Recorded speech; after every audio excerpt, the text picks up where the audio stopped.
Kemudian ada juga kebaikan dan prosedur organisasi. Jadi pedoman khusus untuk mengambil keputusan. Jadi setiap karyawan akan bekerja sesuai dengan kebijakan dan prosedur dalam perusahaan tersebut. Kemudian juga ada namanya sikap moral dan mental individu. Jadi biasanya sikap moral ini berasal dari pendidikan ataupun agama ataupun pelatihan ataupun keluarga. Jadi sikap moral yang terbentuk dalam diri kita, mental yang terbentuk dari diri kita, itu biasanya terbentuk dari lingkungan sekitar kita. Tadi Mbak Wit baru masuk ya, Mbak Wit.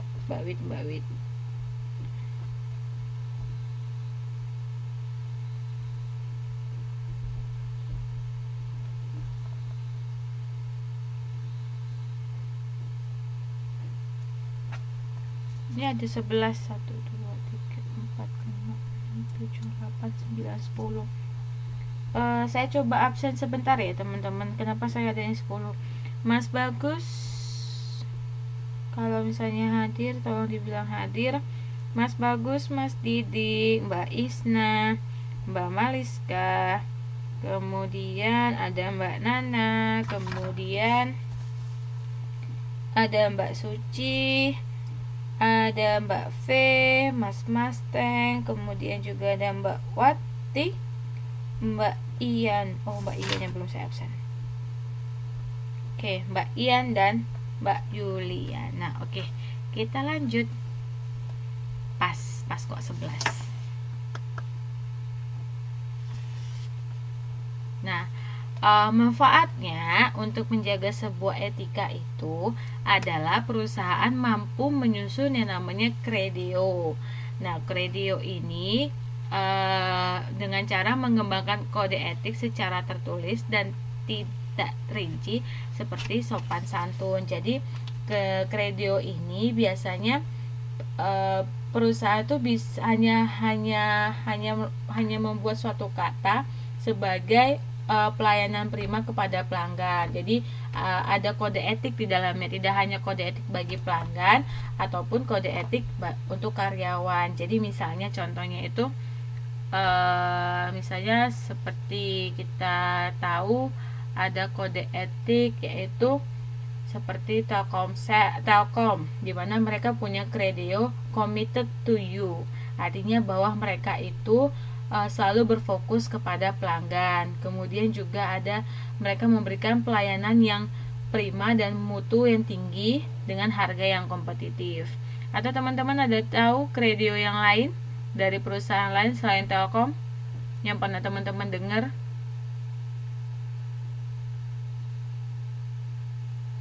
Ada teman-teman yang tahu Kredio, bentuk Kredio lain?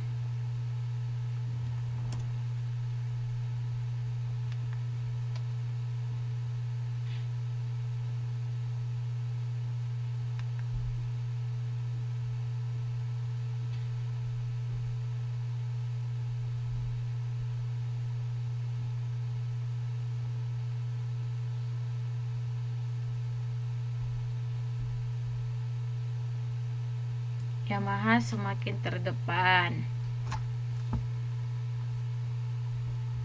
Kata Mbak Suci, Yamaha semakin terdepan.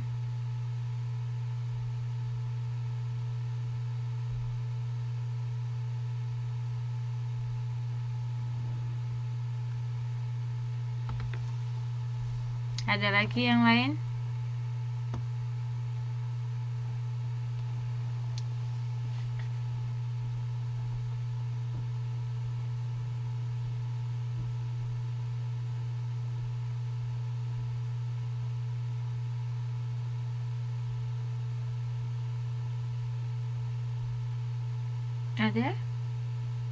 Ada yang mencoba untuk menjawab selain Mbak Suci yang bilang Yamaha semakin terdepan, semakin di depan.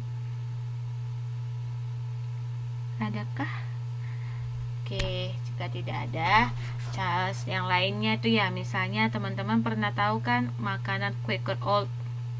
Nah, Quaker itu bilang sayangi jantung Anda. Nah, dia itu berorientasi kepada pelanggan. khususnya bagi orang-orang yang memiliki kolesterol yang tinggi. Jadi dengan memakan Quaker Oat akan mengurangi namanya kolesterol seperti itu. Ya, kata Mas Didi, koran Kompas jujur dan terpercaya. Nah, itu berarti dia juga memberikan kepercayaan kepada pelanggan bahwa informasi yang diberikan merupakan informasi yang jujur dan terpercaya dari sumbernya. Kalau Yamaha semakin di depan, berarti bahwa kecepatan Yamaha tidak dapat ditandingi dengan motor yang lainnya, seperti itu. Jadi itu mereka kebanyakan dari perusahaan berorientasi kepada pelanggan, karena pelanggan atau customer adalah raja dari sebuah perusahaan. Jika tidak ada pelanggan yang membeli suatu barang, maka dikatakan perusahaan itu belum mampu mencapai yang namanya kesempurnaan dan belum mencapai yang namanya profit yang diinginkan. Seperti kata Mas Bagus, Honda yaitu one heart, seperti itu. Oke, terima kasih sudah menjawab. Nah, selanjutnya ada beberapa kerangka kerja dari etika, yaitu 4 tahap kerangka kerja etika menurut Zimmer di tahun 96, yaitu mengakui berbagai dimensi etika yang ada dan dijadikan sebagai pilihan. Artinya bahwa ketika individu atau kelompok ingin memutuskan suatu etika yang diterapkan, maka individu itu harus mengakui etika yang telah ada. Jadi misalnya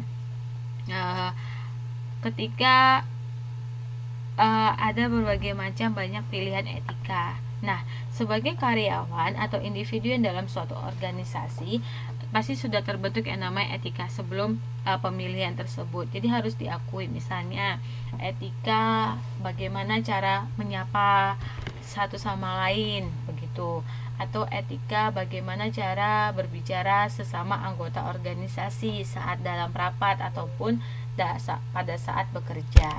Kemudian juga namanya mengidentifikasikan stakeholder yang terlibat dalam pengambilan keputusan. Kemudian juga ada mengambil alternatif yang tersedia sambil mengevaluasi dampak yang ditimbulkannya dan mengimplementasikan pilihan yang konsisten dengan tujuan, budaya, berbagai keputusan individu dan sistem nilai perusahaan. Jadi 4 tahap ini yang merupakan kerangka kerja dari sebuah etika. Nah, sedangkan dari 4 tahap ini ada 10 prinsip etika. Di antaranya ini harus dipegang bagi setiap individu ataupun bagi seorang pelaku bisnis.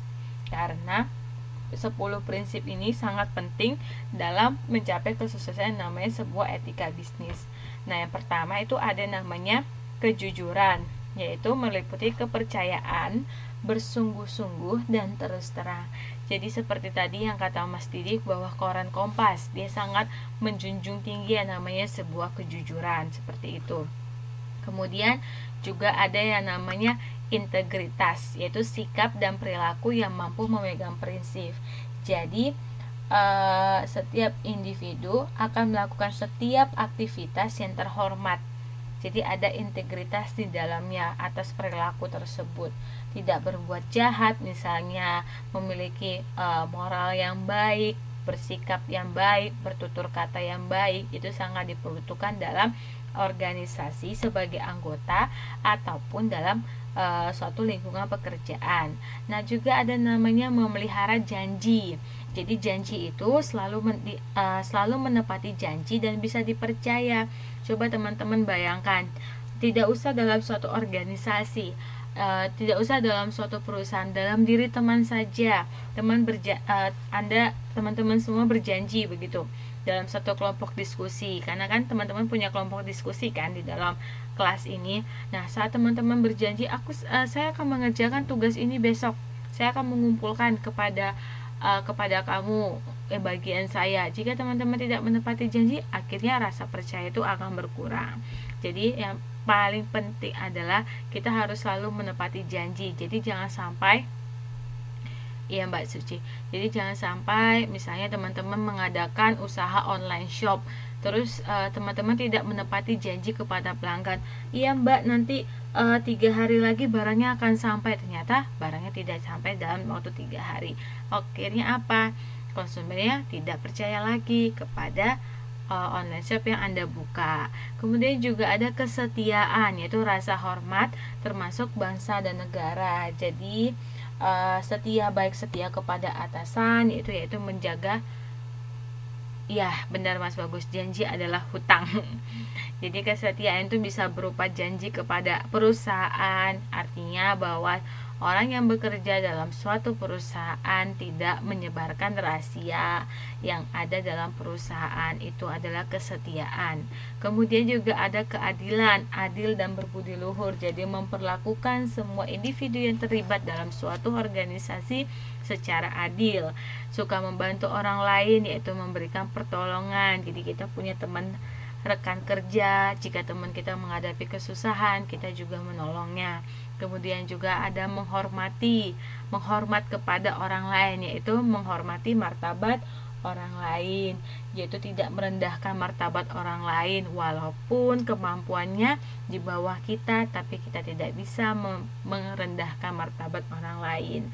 Tapi sebaiknya kita adalah mengajari teman kita yang tidak memiliki kemampuan yang kurang, seperti itu. Kemudian juga ada tanggung jawab sebagai warga negara. Jadi sebagai warga negara, kita semua adalah warga negara Indonesia. Kita harus taat terhadap peraturan undang-undang yang berlaku. Walaupun kita bekerja di negara lain, kita tetap ada peraturan dan undang-undang yang berlaku, yang memberlakukan kehidupan kita di sini. Kemudian juga ada namanya meraih keunggulan, yaitu profesional dan tekun.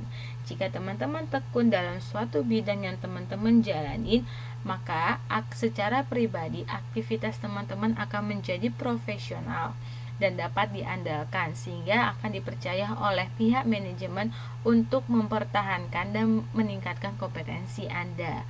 Kemudian juga namanya akuntabilitas, yaitu tanggung jawab atas perbuatan.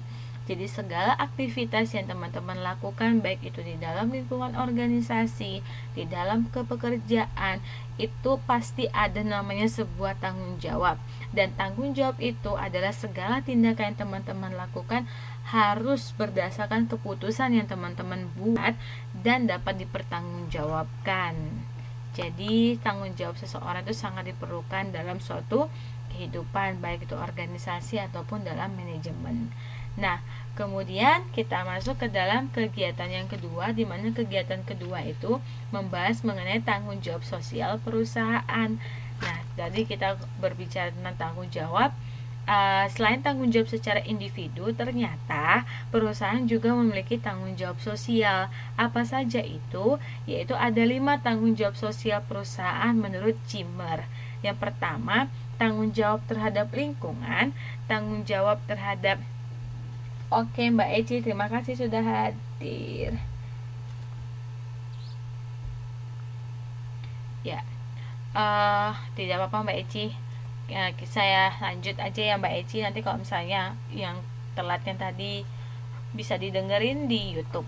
Nah, di sini ada namanya tanggung jawab terhadap lingkungan, tanggung jawab terhadap karyawan, tanggung jawab terhadap pelanggan, tanggung jawab terhadap investor, dan tanggung jawab terhadap masyarakat.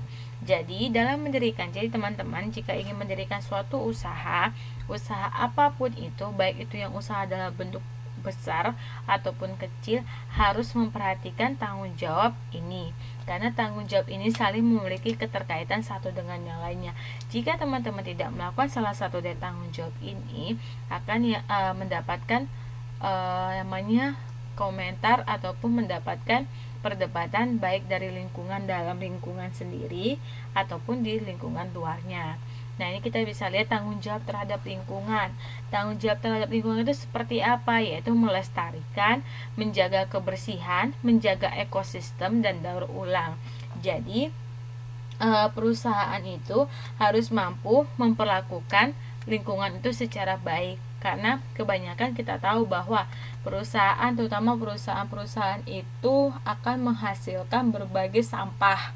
Pastinya akan menghasilkan sampah. Kemudian sisa hasil produksi, kemudian limbah. Nah, bahan-bahan itu harus bisa dipertanggungjawabkan oleh perusahaan. Misalnya kita tahu seperti teh botol sosro. Mereka akan menghasilkan namanya limbah. Nah, tapi untuk menjaga kelestarian lingkungan, mereka tidak membuang